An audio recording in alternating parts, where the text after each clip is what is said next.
a todos, bem-vindos a mais um episódio do Animazone, o podcast oficial do Animazone. Aqui quem fala é o Samir Fry e eu estou aqui com a Capitã.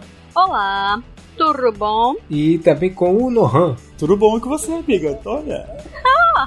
Gente, oi gente, tudo bem? Como é que tá? Beleza? Eu estou bem ansiosa por esse episódio novo, que provavelmente vai ser um dos meus favoritos, porque nós estamos falando do meu cartunista favorito do mundo todo. Exatamente, e como ela já antecipou, hoje o programa é dedicado a graphic novels e vamos falar sobre a vida e obra de Brian Lee O'Malley, quadrinista canadense que se tornou famoso no mundo inteiro graças à sua obra Scott Pilgrim contra o Mundo. Vamos falar sobre um pouco sobre sua vida, vamos falar sobre, além de Scott Pilgrim, vamos falar das outras obras que ele já lançou e vamos fechar com recomendações de leitoras. Então, prepare sua bolsa interdimensional e vamos para a conversa. Vamos lá. Bora!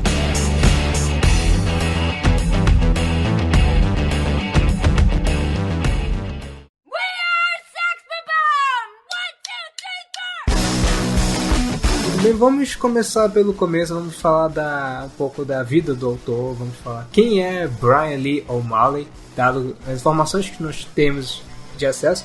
Sabemos que, ao contrário de muitos autores relativamente famosos, ele é canadense. Ele, como a gente vai acabar vendo nas obras que nós vamos conversar um pouquinho aqui. É. Daquele que fala sorry. Mas se tu olhar bem pra cara dele, tu vai perceber que ele tem ali uma ascendência coreana, que ele não esconde jamais. Assim, nem tem como esconder, né? A cara dele diz tudo. Mas ele chegou a fazer a universidade de cinema, eu acho, na universidade do Western Ontário, mas nunca completou. Graças a Deus, ia ser pobre. O Nohan sabe. Eu sei, eu faço cinema.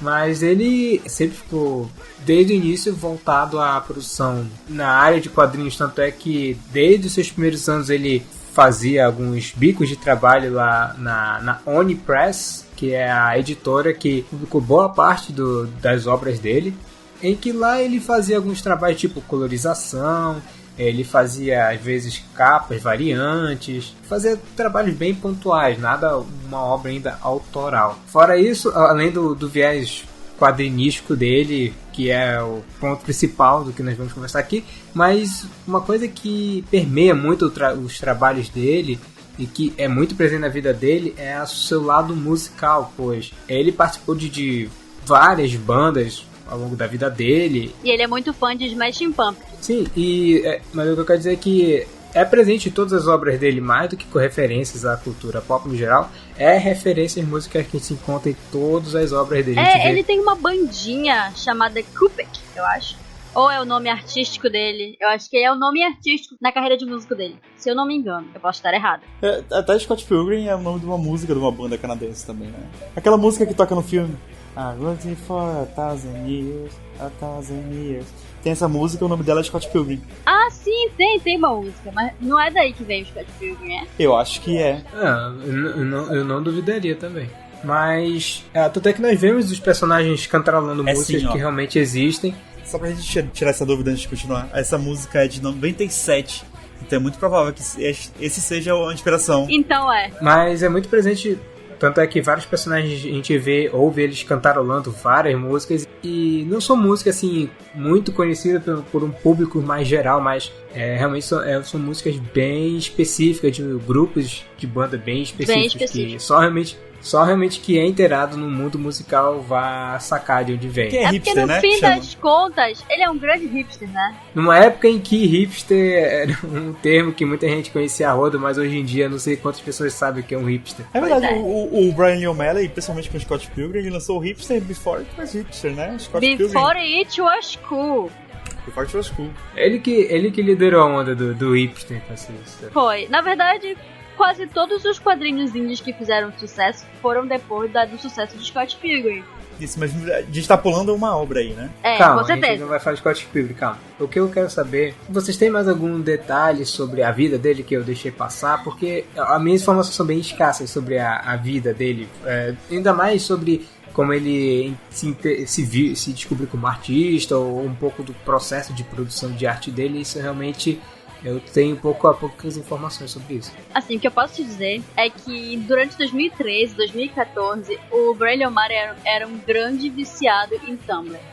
Então era muito fácil tu entrar em contato com ele pelo Tumblr, porque ele ainda não era tão conhecido como ele é hoje. Era basicamente, Scott Pilgrim estava começando a ter aquele boom, e ele respondia a quase todos os fãs dele que mandavam asks no Tumblr dele, que é o radiomaru.tumblr.com. Então se tu for lá e aí der uma olhada nas respostas que ele dava pros fãs, é muito legal como ele era acessível, que é diferente já de hoje em dia. Ele sempre foi um grande aficionado por redes sociais, ele tinha tudo quanto era rede social. Hoje em dia ele tá mais parado, mas ele posta bastante coisa no Instagram e no Tumblr ele continua postando. Mas as publicações do Tumblr não são mais tão acessíveis, ele não responde mais as asks, talvez porque começaram a se acumular 1 milhão delas e aí ele não tem mais como responder todas. Mas eu recomendo que se alguém quiser saber assim coisas sobre o passado do Brian O'Malley, seria uma ótima ideia ir atrás desse conteúdo, dessas respostas que ele dava para os fãs, lá pela época de 2013 no Tumblr. Não é difícil tu achar essas coisas, só tu abrir o Tumblr e sair passando página atrás de página, que o conteúdo que tem no Tumblr dele é incrível. É isso aí. Esse negócio da interação com os fãs e tudo mais, eu acho que é bem possível, tipo, como se você tirar das obras dele, provavelmente é uma pessoa muito introvertida, tímida e tudo mais. Então, talvez seja meio difícil lidar com essa fama grande e tal. Que no começo até podia ser menor, a galera ia perguntar lá, não sei o que, blá blá. Aí depois quando ele começou a ficar muito famoso, provavelmente também teve questão de assédio, a galera correndo atrás dele lá e tudo mais, aí isso se afasta um pouquinho das redes sociais, né? Hoje em dia ele também tá muito focado no trabalho, houveram algumas polêmicas na vida pessoal dele, entre a época de 2014 e 2017, porque ele começou a namorar com a principal parceira dele em um dos projetos, que era o Snot Girl, que a gente vai falar mais um pouquinho aqui em seguida. E aí rolou alguma polêmica com o fato de que ele teria largado a esposa dele, a Hope Larson, pela atual parceira dele de coprodução, né, da Snot Girl, que é a Leslie. E aí, muitas polêmicas, aí ele acabou abandonando o Twitter e não voltou até hoje. Então eu continuo seguindo ele no Instagram. E pra quem quer seguir uma carreira de quadrinhos, pra quem quer ser quadrinista, pra quem se interessa pela arte, é muito bom porque durante as postagens que ele faz, ele responde, ele dá dicas de como tu pode ser um cartunista de sucesso, ele fala curiosidades sobre as novas obras dele que ele pretende fazer, que ele pretende lançar, entre outras coisas que são muito interessantes, que eu acho que ninguém tem nada a perder seguindo o cara no Instagram. @radiomaru, RADIOMARU. É do jeito que você imagina que se escreva. Ele participa toda a Comic Con, ele acha uma oportunidade de lançar umas edições novas das obras passadas dele. Ele sempre lança edições de aniversário, que de certa forma não fazem com que ele não seja esquecido, que também é um macete muito bom quando tu não quer ser esquecido. E aí ele continua mantendo o Scott Pilgrim vivo até hoje, graças a esse monte de edição maravilhosa que ele lança, que infelizmente não tem dinheiro pra comprar, isso me deixa triste para um caramba. Mas é a vida, né? É a vida. Pra eu comprar te entendo, amiga. Scott Pilgrim, edições novas de Scott Pilgrim, estou disposta a aceitar qualquer emprego, porque eu preciso muito dessas edições. As minhas estão acabadinhas, coitadas. Eu tenho ela desde 2011, eu acho, que eu comprei as minhas edições. Nossa, as minhas eu tenho por aí também. Eu comprei muito, muito cedo. Ixi, tá aqueles negócios horrorosos na capa do livro, sabe? Sim, que já fica meio saindo assim. Craquelado, o plástico já foi embora, já era. É porque eu emprestei, não emprestem. Quando vocês comprarem Scott Pilgrim, não emprestem. Continuem mantendo o Brian O'Malley rico. Indiquem pra pessoa que quer pedir emprestado pra você onde você comprou. É muito mais fácil e ajuda você a manter suas edições belíssimas durante muito tempo. Não façam como eu. É isso aí, diquinha do Animazon. Olha só, a pessoa tá dizendo, mas eu não sei se é bom, como é que eu vou comprar se eu não gostar. Então vai na tua casa, lê um capítulo, não deixa a pessoa levar, e aí se ela gostar, ela compra, pronto. E aí a gente continua mantendo o Radiomaru rico, ou Radiomaru já, o Brian O'Malley, porque eu chamo ele de Radiomaru porque eu já tô acostumada com o usuário dele. Mas a gente mantém o Brian O'Malley rico. É isso aí. Pra lançar mais quadrinhos. Tá vindo mais um novo aí, eu acho que vai ser fantástico, a arte tá incrível. Ele é viciado em videogame.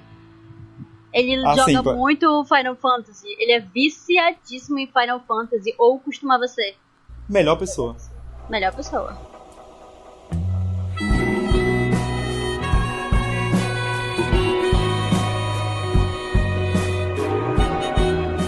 Bom, agora vamos puxar aqui algumas das obras que ele lançou. Não se preocupe, pessoas, que nós não vamos adentrar na história, não vamos dar spoilers nem nada. No máximo, vamos dar um resumo que a obra se trata e vamos dar nossas ponderações que nós achamos da obra em específico.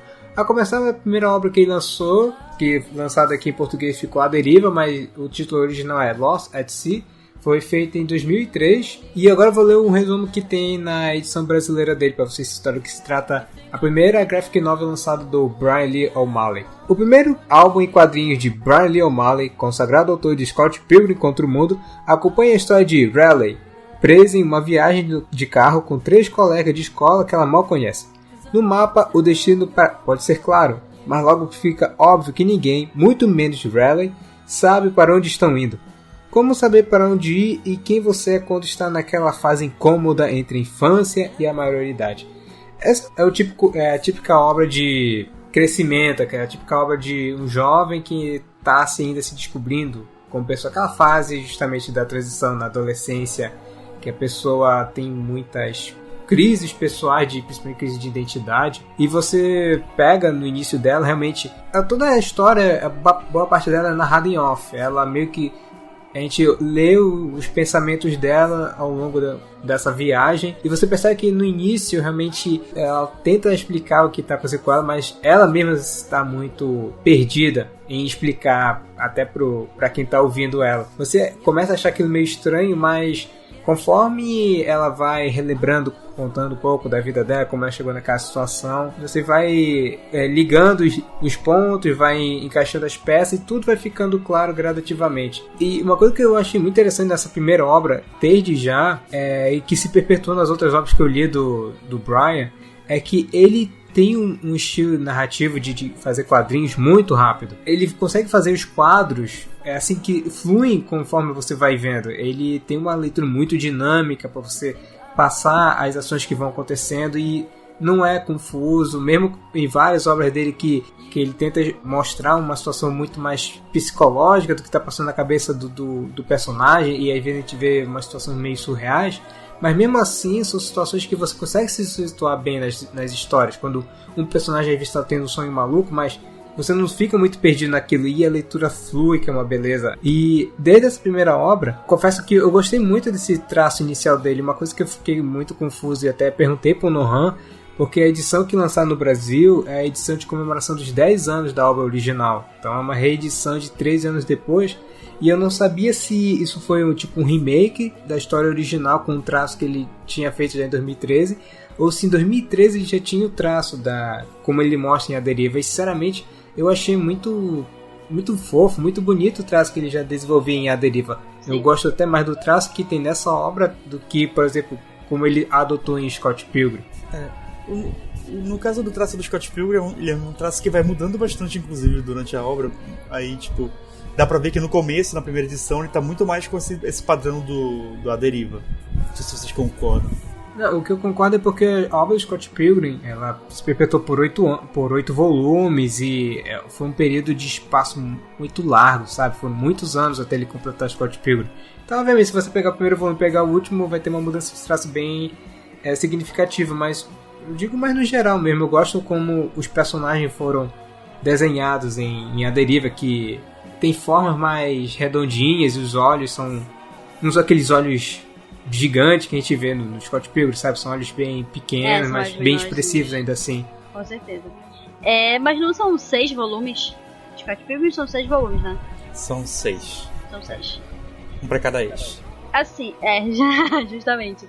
Assim, o que eu acho diferente no caso de A Deriva é que é uma obra muito mais melancólica do que as obras posteriores, justamente porque eu acho que elas se tratam dessa passagem, dessa confusão entre a infância e a adolescência, e a adolescência e a maturidade. E aí a Riley, né, ela vai amadurecendo com o passar dessa viagem. Então é um aspecto narrativo de que ele envolve a questão da viagem, porque tu vê que ela tá viajando, ela tá passando de uma fase para outra tanto no aspecto da obra, onde ela vai contando enquanto ela viaja, quanto no aspecto da personalidade dela, que vai amadurecendo enquanto ela viaja.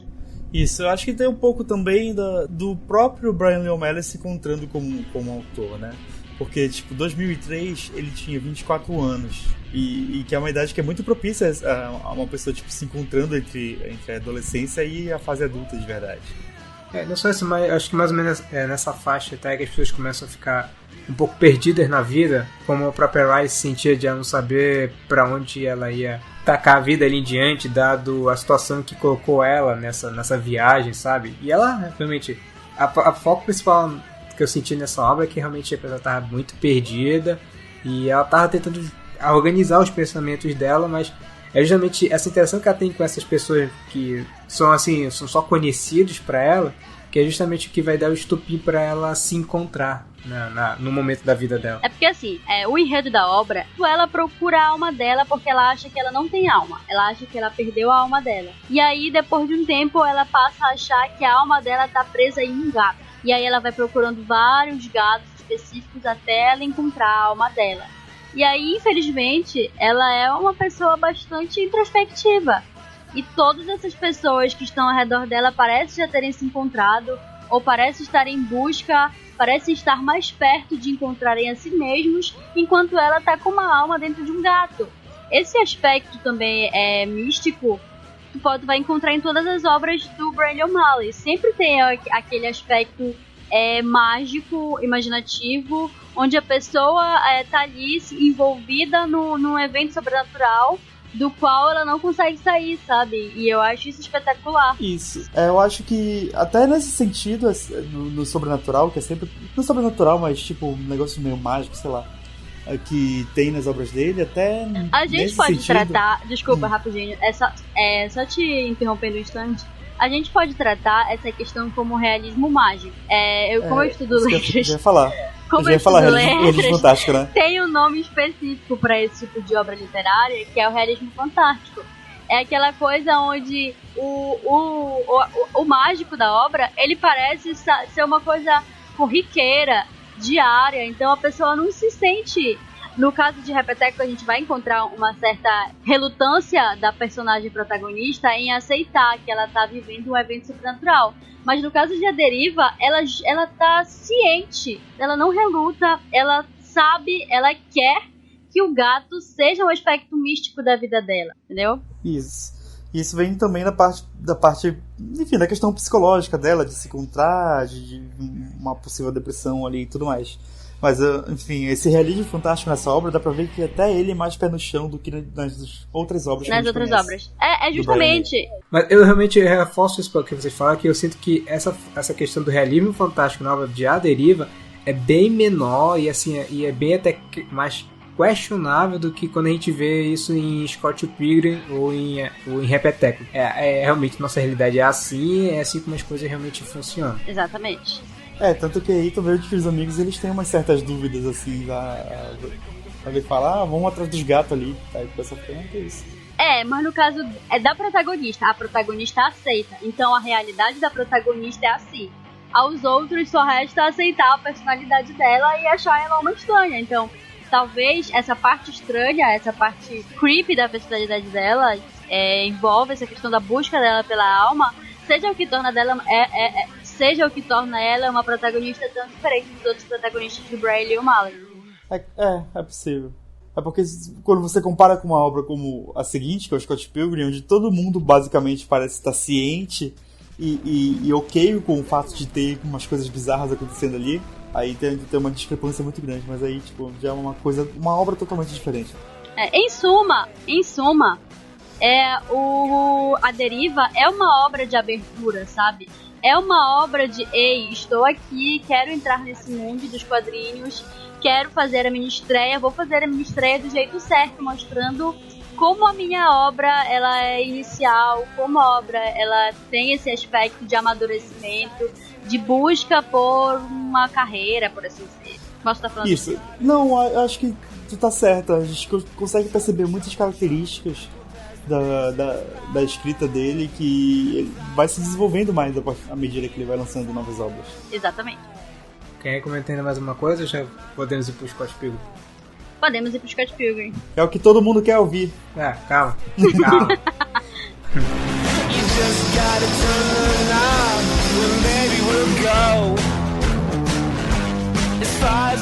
Agora vamos efetivamente falar da obra que catapultou a carreira do Brian, que ele lançou entre 2004 até 2010 em 6 volumes diferentes, que aqui no Brasil foram compilados em 3 volumes separados, bem gordinhos assim.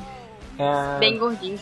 Bem gordinhos é ótimo, porque é muito bonitinho. Mas que efetivamente ganhou uma notoriedade tão grande que ele sofreu várias adaptações em várias mídias. Teve filme, teve jogo, teve animação, teve tudo que é produto licenciado, que eu estou falando justamente de Scott Pilgrim contra o Mundo. Que, é isso que é curioso, na verdade Scott Pilgrim contra o Mundo é o título do volume 2, né? Dos volumes todos. Do volume 2, mas acabou meio que sintetizando. Às vezes as pessoas só falam, só Scott Pilgrim, eu acho que é até um resumo bem mais conciso do que se trata esta obra dele, que realmente é uma obra que é uma intensificação ainda mais do que a gente comentou sobre A Deriva, que é sobre o realismo fantástico, que é levado a um nível muito exacerbado. Sim, exacerbado. E de quebra teve... e de quebra teve várias referências à cultura pop. E se você coloca referência à cultura pop em sua obra, pode ter certeza que isso vai ter um cheirinho diferente de outras obras um pouco mais autorais e sem, às vezes, referências a coisas mundanas que nós temos hoje em dia. Mas lembrando que essa obra saiu numa época que não era o padrão você fazer isso numa obra de cultura pop, você botar referências a outras obras. Eu acho que o Jogador número 1 saiu mais ou menos nesse período, não lembro o ano que o livro foi lançado, mas foi mais ou menos, sabe, que já estavam começando as pessoas a sentir um pouco mais à vontade em inserir elementos de cultura pop, mas eu creio que com o Scott Pilgrim foi um dos grandes chamarizes que veio a tornar ele bem notório, fora as qualidades que a gente ainda vai falar da obra em si. Olha, o livro do Jogador número 1 é de 2011. 11? Uhum. Caraca, então ele é o sucessor então do Scott Pilgrim, então? Com certeza. Eu não tenho... Mas foi o que eu falei, cara. O Scott Pilgrim deu abertura para os quadrinhos indies. Só que assim, não é quadrinho, né, o Jogador número 1. Olha, foi lançado entre 2004 e 2010 o Scott Pilgrim. Agora, assim, a parte do Scott Pilgrim vai ser bem maior desse cast, justamente porque ele tem obras adaptadas. A gente vai tentar falar um pouco de cada uma aqui. Temos 2 aficionados dessa obra aqui, e eu para fazer a contraparte, porque sinceramente todas as obras que eu li do Brian, esta é o que eu menos gosto, e eu vou dizer os meus motivos aqui. Pronto, não vai falar mal do Scott Pilgrim aqui não, tá ok? Você que veja o que eu vou falar aqui, você que tente me contra-argumentar, é isso que a gente vai fazer aqui.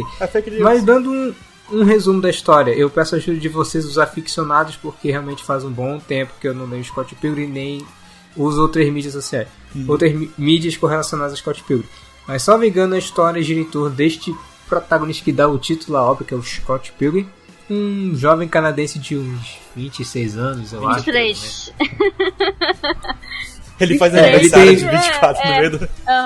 É bom que eu e o Nohan, a gente fala assim, o cara fala, eu acho que ele tem uns 26 anos, aí eu, Nohan, ao mesmo tempo, 23. Sim, ele tem 23 e com certa similaridade a Riley tá num momento um tanto de transição da vida dele, em que ele ainda tá aquele jovem muito solto da vida, que não faz muita coisa, ele tenta ter uma banda que é o Sex Bomb Ombs, e meio que os quadrinhos meio que começa com ele tendo um relacionamento com mais jovens, colegial, filha de chineses, acho que é a Knives Chow. A Knives Chow, e tava tendo lá um relacionamento assim meia boca, assim, a vida tá assim no marasmo só, até que ele conhece Ramona Flowers, que é uma americana que ele vê essa garota no sonho e ele descobre que ela é uma entregadora da Amazon, e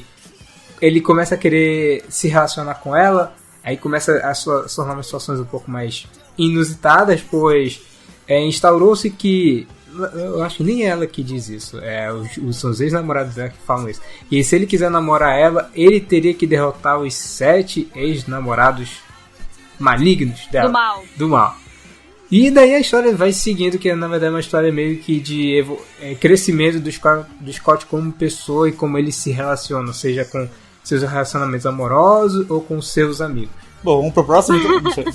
Deixa eu começar. O primeiro volume do Scott Pilgrim, ele se chama A Preciosa Vidinha de Scott Pilgrim.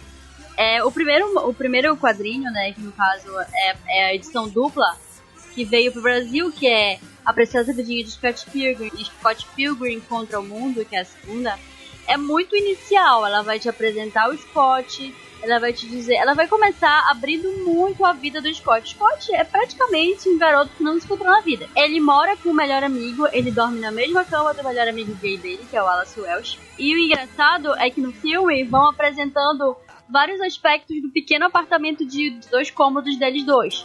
Tem uma cozinha, uma sala, um banheiro. A cama deles fica no chão da sala. É um colchão. Eles dividem. Aí no filme vai apresentando exatamente cada coisa que pertence a quem. E o Scott Pilgrim não tem praticamente nada. Ele tem um tênis, um casaco e mais alguma coisa lá. Mas o resto é do Wallace, entendeu? Então ele tá praticamente morando de favor com o Wallace. Então, mesmo assim, eu acho que o que te faz assistir, continuar assistindo Scott Pilgrim, além dos aspectos estéticos da obra, claro, da obra cinematográfica, é o fato de que ele é praticamente um fracassado. E aí tu começa a criar uma conexão, tu se enxerga no Scott, tu sabe que aquilo ali é tua vida, principalmente quando tu tá nos primeiros anos da tua maturidade, quando tu tá saindo da adolescência, tu começa a se encontrar ali no Scott. Aí tu fica pensando, será que um dia eu vou morar com meu melhor amigo, dormir, dividir o colchão na sala com meu melhor amigo? Então, cria-se uma identidade entre a gente e o Scott, de que a gente acha que aquilo vai acontecer com a gente e a gente acha divertidíssimo, sabe? Aquele início de vida ali. Porque para ele parece ótimo. Parece que ele não tem nenhum tipo de ambição. Né? Ele não tem nenhuma ambição. Aquilo ali pra ele tá ótimo. O importante pra ele é estar lá com a banda dele, é estar lá com a garota que ele gosta e dane-se o resto. Por mais que todo mundo, tipo, fale constantemente, Scott, tá errado isso aí, com diversas coisas, principalmente, tipo, a gente vê no começo todo mundo falando da namorada dele. O Scott... Ela é uma colegial de 15 anos, Scott. O Scott, ele é muito ingênuo. Muito ingênuo. Ele não tem ambição, realmente, mas ele é um personagem adorável. À primeira vista, tu adora o Scott Pilgrim porque justamente tu cria uma identidade com ele, entendeu? Porque até então ele não tem nenhum objetivo, até então eu não tinha nenhum objetivo na vida, não sabia o que eu queria. Eu adorei o Scott Pilgrim na primeira vez que eu li a história dele. Bom, é verdade. E tu, Samir, tu gostou dele na primeira vez? Tá, a minha relação com a obra, vamos focando especificamente no quadrinho, assim, na obra do quadrinho em si.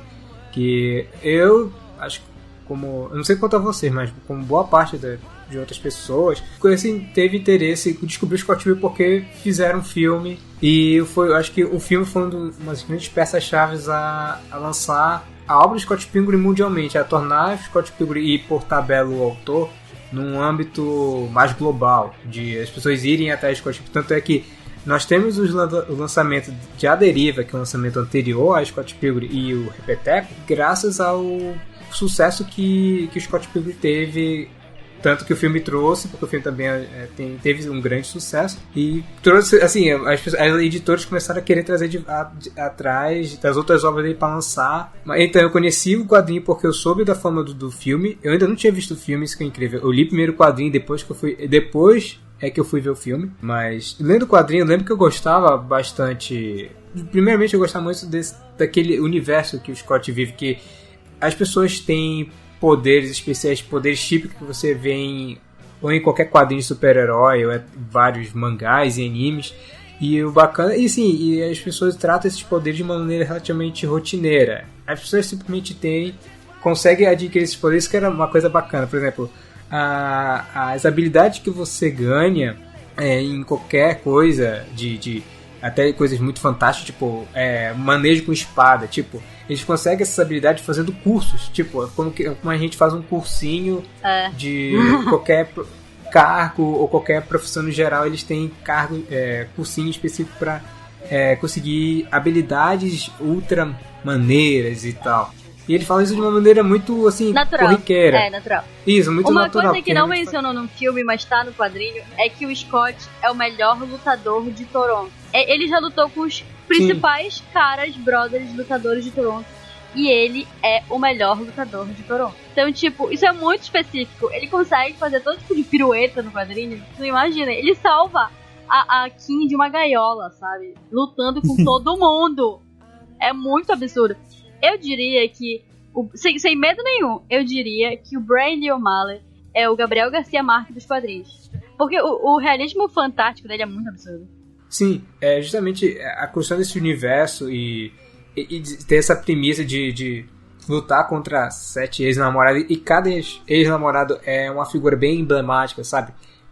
Em maior e menor grau. Acho que tem alguns que se destacam mais, outros são assim relegados muito rapidamente, mas todos eles têm lá a sua peculiaridade e importância e peso no enredo. Isso chamou muito a minha atenção quando eu li nas primeiras vezes. Eu ficava muito intrigado com aquele universo, com essa premissa, e fui lendo até eu terminar. Acho que nos volumes finais eu já estava um pouco cansado da obra em si, mas o saldo no final ainda tinha sido relativamente positivo. Só que conforme os anos foram passando e eu fui relembrando a obra, eu fui percebendo que eu ia desgostando mais e mais de Scott Pilgrim. Não por essas qualidades. Eu ainda acho que o universo fantástico dele é muito interessante e a leitura dele ainda é muito dinâmica. É uma qualidade que permeia toda a obra do Brian. Isso nunca saiu dele. Isso é uma qualidade intrínseca, incluindo em Scott Pilgrim. O que eu não gosto, é uma coisa que vocês comentaram, é justamente o Scott. Eu acho ele um personagem asqueroso. Na verdade, eu sinto que nenhuma dos personagens naquela obra efetivamente gosta dele. Todo mundo, a pessoa acha que estão zoando. Não, as pessoas falam de ódio, de ranço do Scott. E eu sinto, então é que isso acaba vendo até uma crise com o personagem em alguns volumes mais adiante, mas ninguém gosta dele. E eu sempre achei ele um panacão, um cara muito escroto. Não só assim, ele não é só questão da inocência. Eu percebo essa inocência dele quando a questão de tratar o relacionamento dele com outras pessoas, e ele não se tocava nisso. Isso não realmente ele é inocência nesse aspecto, mas ele faz comentários muito sem pensar no que os outros, como isso vai afetar os outros, e os outros ficam muito pé da vida com ele.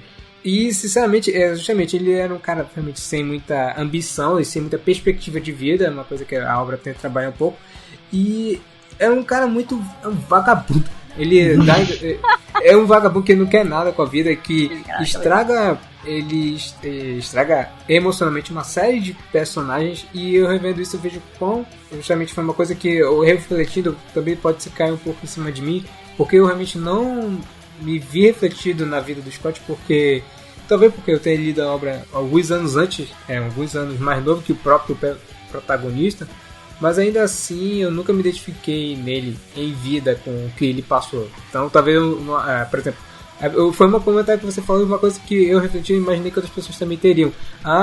Eu consigo me identificar com o Scott porque eu já fiz burrados assim na minha vida. Então, isso efetivamente acontece e a gente se sente dessa maneira. Como eu não tive essa ligação com ele, eu só pude ver ele como um personagem extremamente... Não é assim, é um personagem extremamente irritante. E sinceramente eu sempre achei que ele e Ramona se merecem, porque os dois são igualmente escrotos. Meu Deus. eu tô assim, estática aqui. Não, mas tu tem toda a razão. Ele é uma pessoa escrota. Assim, ele é uma pessoa escrota porque ele é uma pessoa falha, basicamente. Ele é um personagem que tem uma evolução, e essa evolução ela é bem gradual no quadrinho, ela acontece mais rápido no filme, até porque é uma história que acontece muito mais rápido. Mas eu te entendo nessa parte de tu não gostar dele, mas tu não sei, acho que todo mundo tem um amigo, ou então todo mundo já foi uma pessoa que todo mundo tem raiva, mas gosta. Todo mundo tem um Scott Pilgrim na vida, gente. Uma outra coisa que eu também não gostei, e comparando com as outras obras que eu li depois, que foi o A Deriva e o Repeteco, eu também, assim, no início eu achava relativamente legal até o estilo artístico que ele adotou na história do Scott Pilgrim. Mas vendo as outras obras dele, eu percebi que eu prefiro muito mais o estilo que ele adota nas outras obras, tanto que antecederam, como que sucederam a Scott Pilgrim, do que na própria obra. Porque eu nunca gostei desse... O traço em si, Scott Pilgrim, é muito super deformado e muito quadrado. Os personagens têm todo o rosto muito quadrado. Eu sinto que às vezes que os cenários são pouco trabalhados, é tudo meio... até um pouco refletido a vida do Scott, que é muito desleixado. Eu nunca gostei das... Assim, ele sabe fazer expressividade com... Mesmo no Scott Pilgrim, mas eu nunca gostei do traço que ele adotou no Scott Pilgrim. Eu acho que em outras obras eu gostei mais como ele fazia o estilo dele do que no Scott. Eu acho que ficou muito reto, ficou muito truncado. E Second também é assim, ó. Eu acho que não muda tanto o traço de Scott Pilgrim pra Second, no caso do Repetec. Não é tão reto, não é tão quadrado quanto no Scott Pilgrim, mas em Second ele puxa um pouquinho mais, como eu vi em A Deriva, não tanto quanto mas... Eu acho que a única diferença inicial é que na época do Scott Pilgrim ele não tinha dinheiro pra lançar quadrinho colorido. Em Repeteco ele já teve, e aí já veio todo colorido, todo bonitão, isso que eu ia falar. Bem feito. A colorização ajuda muito, porque assim, tem aqui exatamente uma pergunta. Deixa eu ver aqui. Não, mas eu posso, por exemplo, puxar o próprio A Deriva, que é em preto e branco também, e eu achei o traço dele muito mais ao meu gosto, e eu acho que os personagens não tinham tanto... Não era tão fechado num formatinho, parece que eu tô vendo o bonequinho de Minecraft quando eu lembro do personagem do Scott Pilgrim. Ele é cabeçudinho mesmo. Mas depois ele refez o Scott, ele refez um monte de desenho, um monte de bonequinhos do Scott Pilgrim, que ele relançou uma edição com uma arte muito mais bonita. Acho que saiu em 2014, essa outra edição, alguma coisa assim. Saiu bem mais bonita. Ele redesenhou o quadrinho? Ele redesenhou boa parte. Tu não lembra dessa edição? Deixa eu ver se eu acho. Não lembro. Eu lembro que saiu as versões coloridas do Scott Pilgrim. Não, mas ele redesenhou. Peraí, deixa eu te mostrar. Se tu olhar eu tô aqui com o 2 e o 3 na mão, só olhar as capas, é completamente diferente o traço dele, que vai mudando nesse tempo. No começo ele tá mais parecido com o do A Deriva, e no final ele tá mais parecido com o Seconds. Acho que é mais uma coisa do traço dele que foi evoluindo. Pode ser. Mas assim, se tu olhar pro volume 1 de Scott Pilgrim, que é aquela capa verde, o Scott tá cabeçudão, a Ramona tá lá ao fundo, quietinha, com os braços cruzados, mas o Scott tá com uma cara horrorosa. No volume 3, que é a capa azul, ele tá muito bonitinho. Ele tá com uma cor de cabelo completamente diferente, que ele tá com o cabelo mais ruivo. Ele tá com uma cara mais bonitinha, menos torta, com o olho melhor desenhado e com a espadinha lá bem... Ele tá com cara de herói. No primeiro, na capa do volume 1, ele tá um moleque, uma criança de 12 anos. No volume 3... Ele tá o Ben 10. Ele tá o Ben sim, 10. verdade. No volume 3, ele já tá com uma expressão facial muito mais bem feita, muito mais desenhada, muito mais centrada. Ele tá com aquela cara de determinação, é isso que eu diria. Aí tu olha o volume 2, é o intermediário, que ele tá com um desenho mais... Ele tá assim... eu tenho que chegar lá. Ele tá assim, ele tá apontando pra ele do futuro. Vou chegar lá. O traço muda absurdamente. É a Soft Cover Edition, a edição que eu te falei. Que ele muda o desenho. Ele muda só a capa, não? Será? Eu não lembro porque eu não comprei essas edições coloridas. Eu nem cheguei a ler essas coloridas, mas é muito mais bonito. É um desenho completamente diferente. A Knives tem um olhinho redondinho, pretinho. Vou te mandar o link. Ele redesenhou só as capas. Foi só por isso. Eu não li o conteúdo, porque eu sou pobre. Eu acho que eu vi ele postar no Instagram alguma coisa do tipo. Disse, olha, eu tô lançando essa versão especial, porque todo ano tem que ter uma. E essa eu tô redesenhando as capas. Beleza. É só o redesenho das capas. Olha aí.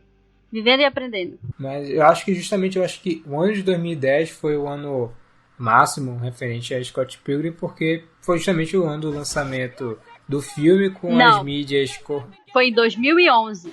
Sabe por quê? Porque 2010 saiu em novembro. Eu lembro. Eu assisti esse filme por causa de um GIF que eu vi no Tumblr. Em 2011 eu era viciadíssima no Tumblr. Eu passava 12 horas no Tumblr. E no Tumblr, em 2011, todo dia tinha GIF de alguma cena de Scott Pilgrim.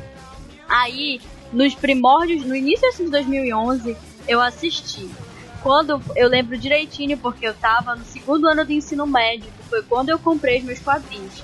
E aí eu virei uma aficionada por Scott Pilgrim. Então o teu primeiro contato com o Scott Pilgrim foi justamente com o filme, e foi o filme que lhe vendeu pra ir atrás dos quadrinhos. Foi justamente. Mas... O filme ele é realmente de 2010, como você me falou. Pelo menos no Brasil lançou 5 de novembro de 2010. Pois é, mas foi muito no final do ano, entendeu? Não teve tempo de explodir. Explodiu no começo de 2011, porque eu lembro que era um inferno de Scott Pilgrim no Tumblr. Eu acho, Capitão, que explodiu depois que saiu pra DVD, Blu-ray, essas coisas, porque o filme ele foi um flop de bilheteria. O que condiz com ela acreditar realmente que foi em 2011, porque eu acho que ele entrou naquele série de filmes que era considerado realmente cult, e só realmente hipster ia gostar daquele filme. Então foi por isso que eu encontrei ele no Tumblr, porque eu não assisti ele no cinema, eu vi ele baixado. Eu baixei ele em RMVB. Eu cheguei a alugar o filme, mas... O Animazon não incentiva a pirataria. Eu vi ele todo em GIFs pelo Tumblr. O Animazon incentiva GIFs. Foi justamente o filme e dirigido pelo senhor Edgar Wright, que já tinha uma famazinha, né? Através da trilogia Cornetto. Até Sim. Então, uma fama bem underground, né? O Edgar Wright, ele fez sucesso. É engraçado. Todo mundo pegou o sucesso assim na vibe do Scott Pilgrim. Mas é o caráter estético de Scott Pilgrim que fez tanto sucesso. E como tu falou, acho que a identificação com o personagem também. Isso. Foi justamente a visão de quem produziu o filme e do Edgar Wright que dirigiu. Eles sacaram qual era o grande chamariz do Scott Pilgrim. Ele repassa muito bem, adapta muito bem os quadrinhos como forma de filme, dos dilemas principais, e adaptar isso em forma de um filme muito bem, mas ele sabe que o que ia vender aquilo era justamente a estética dele refender muito a videogame. Tanto é que foi a Universal que distribuiu o filme. Aquele logo da Universal, quando você vai ver o filme, é todo como se fosse tela de jogo, é tudo pixelado. A música é chiptune. E todos os elementos internos do filme intensificam a realidade fantástica que a gente vê na obra. E os primeiros minutos do filme é como boa parte de adaptações de filme de quadrinhos. É copia-colado, tu vai vendo a cena, é igualzinho ao quadrinho, copia-cola. É copia-cola, é muito copia-cola. Mas é um copia-cola bom, foi muito bem adaptado. É muito bem feito, é maravilhoso. A estética desse filme é maravilhosa. Alguém fala da estética de Scott Pilgrim perto de mim e falar mal, eu dou um tapão no pé do ouvido. Não, uma crítica que talvez possa ser feita, mas eu não concordo, de ser tipo o estilo acima de substância, de conteúdo. O pessoal fala muito da obra da Edgar Wright. Eu não concordo muito. Como assim? Do filme priorizar muito mais estética, de ser um filme bonito do que ser um filme com enfim, um subtexto, com um texto interessante. Mas entendeu? Assim, o texto do Scott Pilgrim contra o Mundo é muito, deixa eu dizer, é muito adaptável, mas sem que sejam feitas mudanças muito bruscas, sabe, na história. Porque é uma história que ela tá ali pronta, ela tem começo, meio e fim, e ela é toda louquinha, ela é cheia de eventos mini importantes na vida do Scott, ela é uma coisa muito cotidiana, muito corriqueira, só que claro que tem aqueles elementos fantásticos lá, mas enfim, todo mundo já namorou uma menina que tem 7 ex-namorados, pelo amor de Deus. Assim, inclusive nesse filme, ele é bem interessante porque, tipo, você vê que primeiro, como vocês falaram, principalmente no começo, ele é muito copia e cola do quadrinho, e depois ele, tipo, meio dá uma acelerada, assim. Ele começa a tomar uns rumos mais originais dele, mas ainda do meio assim... pro final. Mas você sabe por que foi isso? Porque quando eles escreveram o roteiro, o Brian Lee O'Malley com o Edgar Wright, o Brian Lee O'Malley não tinha acabado de escrever o quadrinho ainda. Sim. Então eles foram fiéis até onde tinha escrito, e depois eles foram meio que inventando assim pro filme. Tipo, o Brian Lee, ele tinha uma ideia, eu quero isso, isso e isso, e eles foram criando assim pro filme, e aí depois ele foi fazendo a história dele no quadrinho. Mas o final é igualzinho. Mas aí tá. Então é que no DVD você tem um final alternativo, você tem acesso a poder ver uma cena do final alternativo, mas é como eu vou fazer agora em diante. Eu gosto bem mais das adaptações de Scott Pilgrim do que a obra original em si. E o filme, eu acho um filme assim, bem divertido, eu acho que ele se propõe a fazer, ele faz bem, tem os elementos fantásticos são muito bem adaptados, não é tipo um diretor que não entende dessa cultura jovem aí, ele não entende o que o público vai vender e parece um tiozão falando de cultura pop, sabe? Não é isso. Ele realmente saca qual é da obra, saca qual é as diretrizes narrativas dele, saca da estética e... O bom do Edgar Wright é que ele tem um estilo próprio. Ele não precisa imitar outros diretores, como muitos fazem, entendeu? Ele conseguiu criar a marca, igual o Wes Anderson tem lá a marca dele, igual o Tarantino tem a marca dele.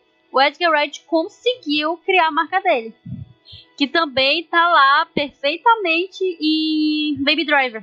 Tu enxerga o Edgar Wright através da lente dele, sabe? Do que ele filma. É muito bom isso. Eu respeito o Edgar Wright. Eu também gosto muito dele. Bom, e seguindo a onda pra justamente promover o filme, fizeram uma adaptação em videogame. Sim. Que essa é muito especial pra mim. É feita pela Ubisoft, com a supervisão do Brian, especialmente no desenho dos personagens, que se chama Scott Pilgrim contra o Mundo, o jogo, The Game. Lançado exclusivamente na versão na loja digital da PlayStation Network e na Xbox Live, que é um jogo em beat'em up bem referenciado aos jogos dos anos 90. Pra quem não conhece, beat'em up é aqueles jogos tipo Streets of Rage, Final Fight, essas coisas que tu vai andando na ruazinha batendo nos caras. Isso, é o gênero briga de rua. Sempre seguindo pra direita, vai aparecendo um bando de inimigo pra você enfiar porrada e seguir, pega um dinheirinho, come comida do chão e por aí vai. E eu acho ele um jogo fenomenal. Eu tenho muito carinho por ele porque foi um dos primeiros jogos. Foi o meu primeiro jogo de PlayStation 3 que eu joguei, meados finalzinho de 2010. Foi um dos meus primeiros também. E assim, ele é um ótimo jogo de beat'em up. Ele bem incentiva você a progredir no jogo e é ótimo ver os personagens evoluindo, adquirindo novos golpes. E ele tem um senso assim, humor bem típico desses jogos, mas intensifica nele. Que, por exemplo, você pode literalmente pegar qualquer coisa para bater no outro. Você pode pegar bolas, você pode pegar bola de neve, beisebol, você pode pegar um taco de beisebol, você pode pegar uma barra de ferro, você pode pegar os próprios inimigos e jogar no outro, você pode pegar o seu colega que caiu e jogar no outro. Pois é, esse jogo ele é muito legal, assim como a maioria das adaptações de coisas de Scott Pilgrim. O Brian O'Malley ele tá muito envolvido, ele tem um cuidado muito grande com as coisas que são feitas com essa propriedade, e é traduzido no jogo também. Acho que ele foi um dos primeiros jogos que eu joguei no PS3, como tu falou também. E isso tu vê muitas referências da cultura de videogames do Brian O'Malley que a gente referenciou anteriormente. Porque esse jogo ele é muito baseado na mecânica que tem de um jogo beat'em up também, bem antigo, chamado River City Ransom. Ele é um jogo de 89, que ele era do Nintendinho e era um jogo desse, de briga de rua e tudo mais. E aí o Brian O'Malley jogava pra caramba e ele resolveu botar um pouco disso no Scott Pilgrim contra o Mundo. Mas infelizmente esse jogo, né, ele, como tu falou que ele era exclusivo pra PS3, Xbox e Xbox 360, e realmente acabou ficando exclusivo mesmo porque não saiu pra mais nada. Não só não saiu pra mais nada, como até o momento da gravação deste cast, infelizmente, ele foi retirado das lojas digitais por causa de questões de licenciamento que não foram renovadas. Então, se você não conseguiu comprar ele até o momento, você não tem como adquirir ele. Quem já conseguiu comprar e porventura apagou do HD, você pode rebaixar ainda dá pra fazer isso. Mas eu digo a vocês, até hoje eu nunca deletei meu Scott Pilgrim, tá salvo no meu Play 3 lá bonitinho. E eu não mexo nele porque é um jogo muito carinhoso para mim. Outras qualidades que eu ainda não tinha citado, por exemplo, eu gosto muito da trilha sonora do jogo, que é toda também chiptune, feita pela banda Anamanaguchi. Anamanaguchi, eu acho que é o nome. Anamanaguchi, que é uma trilha assim, espetacular. Eu acho que ela consegue repassar muito da sensação que é Scott Pilgrim no geral, seja o quadrinho em si, a gente vê um pouquinho disso no filme, mas a banda conseguiu repassar muito bem essa sensação. E o diretor de arte do jogo é o Paul Robertson, não sei se é um de muito conhecimento geral, mas ele é um animador assim, fora de série. Eu não sei explicar o estilo dele de animação, que é de uma fluidez que eu não vejo nenhum outro animador reproduzir. E você vê isso tanto no jogo do Scott Pilgrim. Ele trabalhou, por exemplo, em alguns episódios de algumas séries animadas, ele trabalhou Tem um episódio especial de Gravity Falls que envolve jogos de videogame, que ele fez a animação do lutador. Tanto é que quando o lutador, você vê a animação dele, automaticamente lhe remete ao trabalho que ele fez no jogo do Scott Pilgrim. Parece que ele saiu do jogo do Scott Pilgrim e foi pro desenho do Gravity Falls. Enfim, o trabalho de animação no jogo também, a animação dos personagens, também é espetacular, graças ao Paul. Sim, ele é um joguinho incrível. Infelizmente eu não consegui ficar com ele porque eu tinha ele na PlayStation Plus e aí cancelei meu relatório. Tururu. E pra fechar assim as coisas que nós temos de adaptação de Scott Pilgrim, temos um curta animado de Scott Pilgrim chamado Scott Pilgrim vs. The Animation, lançado também em 2010, parece que foi exibido no Adult Swim. É um curto de uns 5 minutos. Mas eu acho que ele conta uma história, acho que original. Não é uma história original. Ele conta a história, se eu não me engano, do começo do capítulo do livro 1, do primeiro capítulo do livro 2, do Scott Pilgrim do volume 2, que é Scott Pilgrim e a Tristeza Infinita, que é quando aparece a Lisa. Conta um pouco da história da Lisa, que não aparece no filme. Essa animaçãozinha é uma adaptação do primeiro capítulo do volume 2. Eu nunca vi, eu só vi um trecho dela nas redes sociais, assim, não sei onde, mas eu nunca vi a animação inteira. Essa fala da Lisa é justamente pra mostrar a Lisa na história, porque a Lisa não apareceu no filme. Se eu não me engano, conta um pouco do envolvimento dele com a Kim Pine, se eu não me engano. Faz bastante tempo que eu assisti, mas enfim. É muita coisa, amiga. É verdade. Eu quero falar um pouco, inclusive porque eu lembrei aqui, de Scott Pilgrim e a Tristeza Infinita, porque esse título, Scott Pilgrim e a Tristeza Infinita, é devido a um CD do Smashing Pumpkins, chamado Melancholy and the Infinite Sadness, que é Melancholy e a Tristeza Infinita. E várias músicas desse álbum aparecem em Scott Pilgrim, tanto no filme quanto nos quadrinhos. O Scott Pilgrim tá sempre vestindo uma blusinha específica com SP, que a gente pensa que é Scott Pilgrim, mas na verdade é Smashing Pumpkins, que é a banda. O anacrônico dos dois é igual. Exatamente, né? SP, porque é Smashing Pumpkins, não é Scott Pilgrim. Eu achava que era São Paulo. Né? Pois é, e aí esse CD é muito bom, tocam algumas músicas, inclusive algumas intros do filme, são do disco do Infinite Sadness, do Smashing Pumpkins, e é só uma curiosidadezinha pra fechar o assunto do Scott Pilgrim. E Smashing Pumpkins é uma banda muito boa, e Melancholy in the Infinite Sadness é um disco muito bom. Escutem. Esse aí. Além disso, outras adaptações que tiveram várias coisas, bonequinho lança todo ano, tem Funko do Scott Pilgrim, tem boneco exclusivo do Scott Pilgrim, tem CD do filme do Scott Pilgrim, que a trilha sonora é muito boa. Tem board game do Scott Pilgrim, que lançou ano passado, infelizmente não saiu no Brasil ainda. A gente compra, enfim, né, amigo? A gente divide, assim, o frete, divide os dólares. Bora. De verdade. A gente vai jogar toda a noite. Beleza, é um card game, assim, muito doido. Pois é, enfim, eu adoro card game. Depois da gravação a gente combina. Tudo bem, beleza. Beleza? Mas é isso, Scott Pilgrim, só pra gente fechar essa parte, teve um impacto muito grande na cultura pop.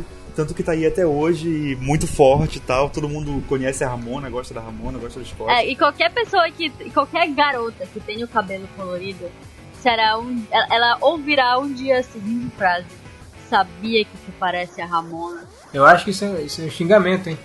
Porque não vai dar Ramona. Assim, eu também tenho muitas coisas contra a Ramona Flowers. Eu posso dizer tranquilamente pra vocês que a minha personagem favorita é a Amy Adams, que mulher. Inclusive, vocês sabiam que o visual dela todo, da Amy Adams, é baseado na Misa, né, de Death Note. Do Death Note? Tem muitas referências, inclusive, se as pessoas que estiverem nos ouvindo tiverem o interesse de comprar os quadrinhos, nas páginas finais dos quadrinhos, sempre tem alguma informação relevante sobre a edição, sobre o que foi feito no texto, quais são as referências, quais são as músicas que aparecem. Sim, especialmente nas versões traduzidas, que tem uma nota do tradutor. Mas tem atrás a tradução das letras, tem o nome da música, tem todas as capas originais, bonitinhas. É maravilhoso. Só sucesso. Leiam Scott Pilgrim. Mas não precisa ter gostado do Scott Pilgrim. Você pode tranquilamente gostar do Wallace Wells, que é o gay mais maneiro de todas as histórias que já foram feitas. Ou do Stephen Stills, melhor personagem. Eu não gosto do Stephen Stills. Não, ele surta. Sim, ele é engraçado. E outra coisa muito importante. Naive Shaw sempre foi boa demais pra Scott Pilgrim. E nova demais também. Qualquer mulher Na verdade, qualquer personagem é boa demais. É boa demais. Por mim, o Scott Pilgrim ia ficar sozinho. Nossa. É uma história de superação, de autoconhecimento e de evolução como pessoa. Então, no final, ele vai ser uma pessoa melhor. Mas não traiam seus namorados. Isso. É triste. E se você tiver 23 anos, não namora alguém de 15. Com certeza. Isso é a parte mais importante de todos. É a única coisa que você deve levar pra vida. Se você tiver 23 anos, não namore com alguém. Exatamente. Se você estiver namorando com alguém de 15 anos e tiver 23, avisa pra gente que a gente vai ligar pra polícia.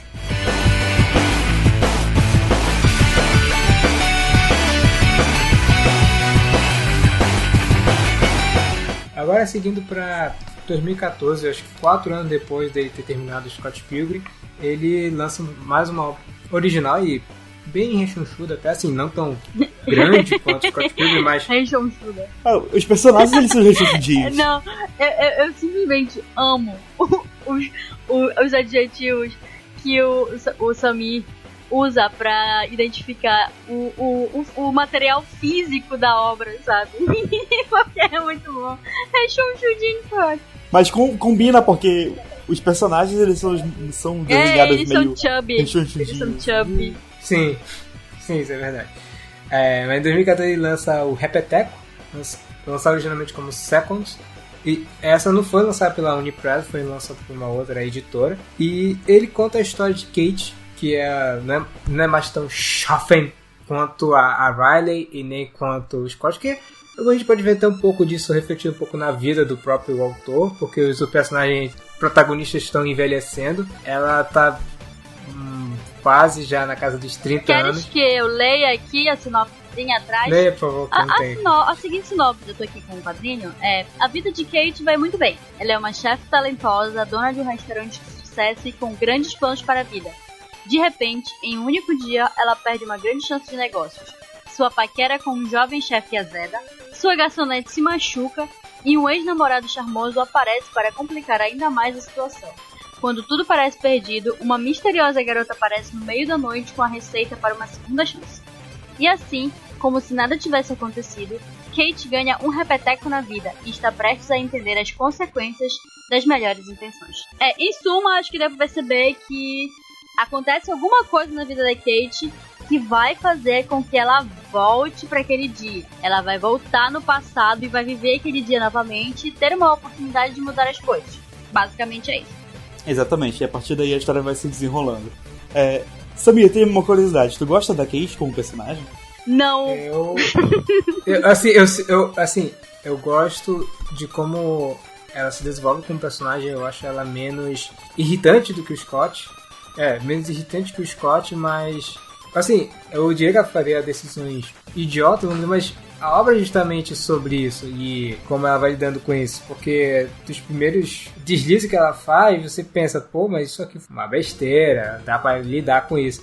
Só que isso vai gradativamente se tornando uma compulsão e vai se tornando problemas mais complicados que ela não se permite nem a fazer o menor deslize possível, que ela já quer fazer uma revisão. Voltar e refazer e fazer direito. Só que é justamente o que a obra fala. A obra fala sobre você lidar com os erros que você comete na vida e aprender com eles. Ela não é que ela não queria aprender com os erros dela, mas quando ela deu a oportunidade dela poder começar a fazer as coisas certas e ajeitar as coisas na vida dela, isso é uma coisa que eu me identifiquei, pra ser sincero. Eu acho porque vários momentos da vida, por exemplo, pegue você voltando para nossa época de colégio, nós fazemos uma prova, temos uma prova relativamente ou difícil ou fácil, mas quando você pega o resultado, você vê que você errou uma besteira. Acho que, não sei quando você, mas a primeira coisa que me passa pela minha cabeça é o seguinte: poxa, como eu queria poder voltar no tempo, umas semanas que fosse, só para corrigir esse erro e eu tivesse uma nota melhor e teria uma dor de cabeça a menos que eu tenho agora. Mas o que me fazia desistir dessa ideia era pensar, mas pô, isso já faz muito tempo, eu teria que refazer as coisas. O problema dela é que ela fica apagando os erros. Ela não supera os erros dela. Ela quer ficar apagando e só vivendo bem bom. Então acho que isso eu acho interessante. Eu acho que justamente esse é o cerne da história, de você lidar com os erros que você faz, que ele desenvolve isso muito bem. Ficou bacana e eu gostei mais disso também nessa obra. Vou só fazer um contraste aqui entre as histórias do Brian Lee O'Malley rapidinho. É que ele sempre apresenta os personagens dele, né? E no Scott Pilgrim a apresentação é Scott Pilgrim, 23 anos, classificação o máximo. E aí na apresentação da Kate é tipo, aos 29 ela sentia a vida escorrer pelos dedos. Então é um contraste assim gritante da evolução do próprio Brian Lee O'Malley enquanto quadrinista, sabe? A visão de mundo que ele vai tendo a partir da mudança de idade dele, e isso reflete diretamente nos personagens dele. E aí é muito, eu achei incrível porque é muito diferente. Aí ele fala sobre a Kate. Kate andava estressada, aos 29 anos ela sentia a vida escorrer pelos dedos. Enquanto com 23 o Scott estava com tudo em cima, e não era massa. Acho que a diferença principal é que ela percebe os erros, né, dela mesma. Alguns, né, porque alguns ela continua sendo uma escrota e nem sempre percebe. Tipo o namoro dela com o boy lá. Acho que o que ficou mais gritante pra mim em termos de estética do quadrinho em si é porque, assim... Tem cores. Por exemplo, tem aqueles amigos, aqueles colegas dela, por exemplo, aquele... Eu não sei como chamam isso. Aquele cara que estava ajudando ela a financiar o restaurante sócio novo. O sócio, eu acho que é Arthur o nome dele. Não lembro agora. Ele tem um estilo, assim, ele parece maior e... Assim, maior, assim, até de altura, mais corpulento do que ela. Mas quando você pega o Max parece que ele veio de outra história e caiu lá dentro, porque ele parece ser totalmente diferente dos outros personagens ali dentro daquela história. Porque ele tem um traço mais rebuscado, ele é efetivamente maior. Destoa demais, eu acho que... Assim, eu nem reclamo do personagem do Max em si, porque ele também é um gatilho narrativo muito interessante pelo que ela passa. Mas o traço dele, pra mim, é muito distante pro resto dos outros personagens. É mais ou menos, porque tem aquela menina também, eu não tô lembrando, porque faz tempo que eu não leio. Qual delas? Essa obra, a moça é indiana, acho que ela é indiana. Não sei. A Razel. A Razel, isso. Hazel. É a minha personagem favorita. Ela também desenhada um pouco diferente, ela é mais alta e tudo mais. Não, mas ela é alta esga, mas é o alto esgo que ainda assim é um estilo que lembra um pouco do resto dos outros personagens. Porque ela é olhuda. Ela tem um olho enorme, uma boquinha e um narizinho. Eu acho que isso é justamente o que distorce do Max, que o Max ele tem um olho muito pequeno. Muito diferente dos outros. Que é o ex da Kate, né? Uhum. Isso. Ele é galanzão. Justamente ele intensificou tanto o galã que acabou ficando diferentão. Mas, assim, e ele é uma obra, por exemplo, se você lê o Scott Pilgrim e, sei lá, você gostou de alguma coisa dele e vai ler Repeteco logo em seguida, é bom deixar claro que, assim, ele ainda tem um pouco do realismo fantástico nele. Tem aqui com certeza. Também. Mas sempre mas o realismo fantástico dele é diferente do que você encontra no Scott Pilgrim. Não é tão, assim, não é tão maneiro, não é tão, assim, os personagens não fazem paradas paranauês muito loucos, as pessoas não fazem isso. Não é tão espetacular, não tem a questão dos poderes. É uma coisa mais sensível, relacionada só à protagonista, que é parecido com a Deriva. Sim. É aquela questão da protagonista estar envolvida nessa situação sobrenatural com a qual ela tem que lidar. É o meio termo entre os dois, eu acho. E ela não tem quase nenhuma referência à cultura pop, até porque esse não é o ponto de venda da obra em si. Então, mas tem dentro da obra alguns pontos da cultura pop. Em uma das páginas, os frequentadores do restaurante da Kate são o Vin Diesel e o Paul Walker. Quando você tem um restaurante para ter muitos figurantes, acho que é um ambiente muito propício para você colocar referências, easter eggs e tal. Os cogumelinhos ali também tem um negocinho, mas é muito, muito mais sutil do que no Scott Pilgrim. Porque a gente não pode contar o plot da história, né? Sim. Mas enfim, o que vocês acham do Repeteco? Eu acho que é a minha obra favorita dele. É uma obra fantástica e também é a minha obra favorita do Brian Lee O'Malley. Também. Segundo vem Scott Pilgrim e aí depois como é o A Deriva? O A Deriva. Mano. O Garota Hanyo, que é a Snot Girl, nem parece ser uma obra do Brian Lee O'Malley. Assim, sobre Repeteco, A gente sempre tenta encontrar uma ferramenta que seja motivadora, uma moral da história, né? Que a gente é ensinado com as fábulas desde criança a ler uma história e encontrar uma moral, um final feliz para a história. No caso de Repeteco, a gente vê que é o aprendizado com os próprios erros, né? Não adianta, mesmo que tu tenha chance de mover a tua vida, de voltar no tempo, de tentar refazer as coisas, sempre vai ter alguma coisa errada. Assim, essa moral, digamos assim, ela não é muito original nas histórias, né? Não. A gente tem diversas histórias que já contaram isso, mas, tipo, acho que a maneira de contar a história dele é muito diferente, até melhor que no Scott Pilgrim, pra mim. É muito mais bem feita, é muito mais bem escrita. Tem uma mitologia muito mais simbólica, eu acho. A identificação surge mesmo a partir dessas coisas, sabe? Estou chegando nos 29 anos, quero mudar a minha vida, quero voltar ao meu passado pra tentar entender as coisas, pra tentar mudar as coisas, pra tentar fazer tudo certo. E tu vê que, tipo, mesmo que tu tenha segunda chance, não vai adiantar. Tu tem que viver a tua vida a partir dali, e o que tu fizer, tu tem que fazer o teu melhor.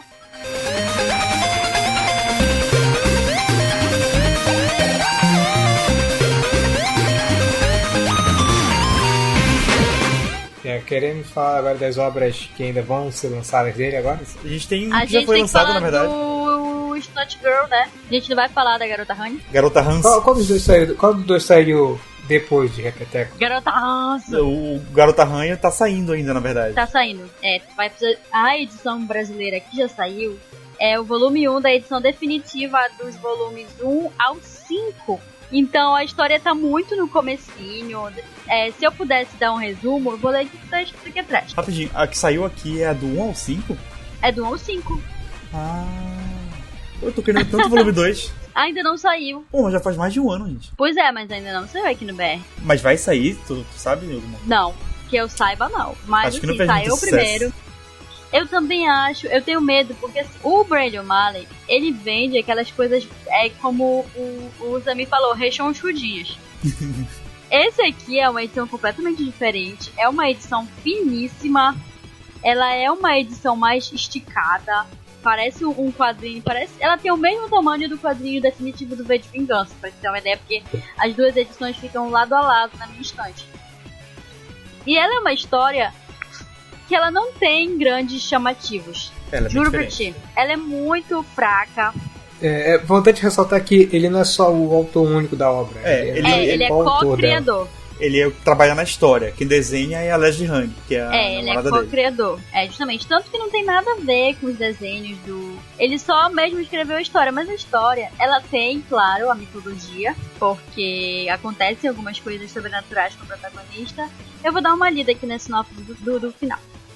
Lottie Persson é uma blogueira de moda que vive uma vida absolutamente incrível, ou pelo menos é o que ela quer que você acredite. A verdade é que sua alergia está fora de controle. Seu nariz não para de escorrer, ela só é amiga de gente horrível, o namorado a trocou por uma garota mais nova e é possível que ela tenha matado alguém. Esse é o primeiro volume da Garota Ranho e as coisas nunca mais voltarão a ser as mesmas. Na sinopse tu já percebe que é uma história boba. A característica principal da protagonista é que ela solta catarro desesperadamente. Então não tem um atrativo, não é uma história madura. É uma coisa muito juvenil, que eu acho que tem mais a ver com a Leslie, que é muito nova, do que com o Brandon O'Malley, que já tá nos seus 30 e poucos anos. Não, já tem 40. 40 e poucos anos. Não tem grandes chamativos. Eu tenho muito medo de não saírem mais volumes. Assim, eu comprei esse, mas mesmo pela curiosidade. Eu super ia ler online, mas aí apareceu na minha frente, tava lá, eu tava com dinheiro e comprei. Mas não tem atrativo. A história é muito fraca. A mitologia, que no caso seria o realismo fantástico da obra, é fraco. Ela é uma personagem protagonista fútil. O que acontece no dia a dia dela é ruim, é tipo... Ai, tive problema com o meu café. É a mesma coisa que tu tá acompanhando um vlog pelo Instagram dessas meninas populares brasileiras. Não tem grandes atrativos. Sinceramente, é fraco. Eu não recomendaria. Não mesmo, não leio.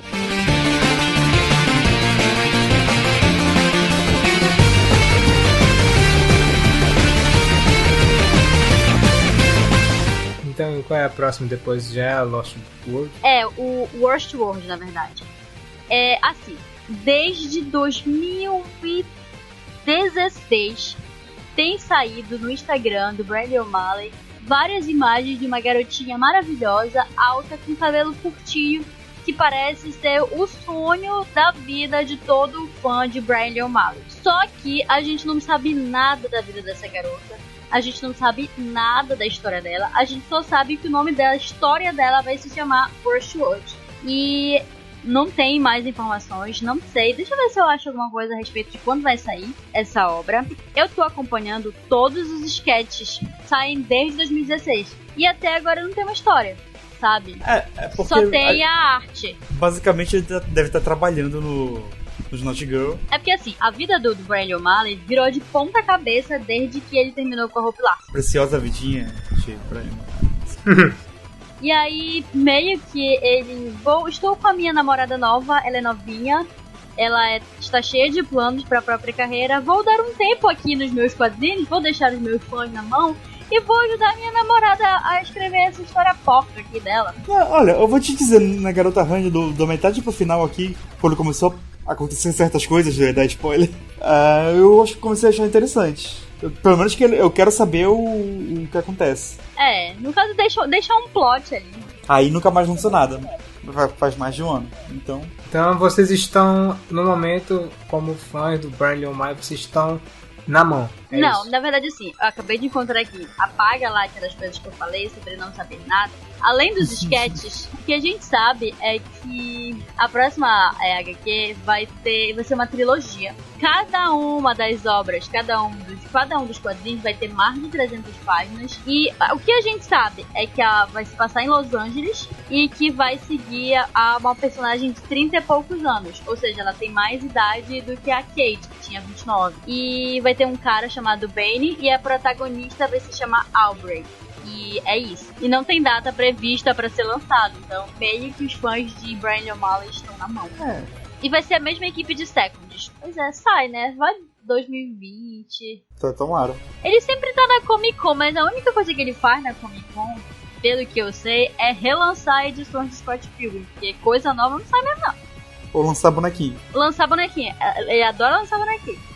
E o joguinho de carta que eu e o Nohan vamos dividir o frete. Vamos comprar. Vamos comprar. E dividir o frete. Com certeza. O que mais me preocupa é o frete, porque os correios, tu sabe como é, né? Pra chegar, vai levar uma... Nossa, a minha boneca aqui da Ramona levou mais uns 6 meses. Vixe, coitado. Se perdeu ali, o cara tinha falado que tinha entregue em casa já, não tinha entregue.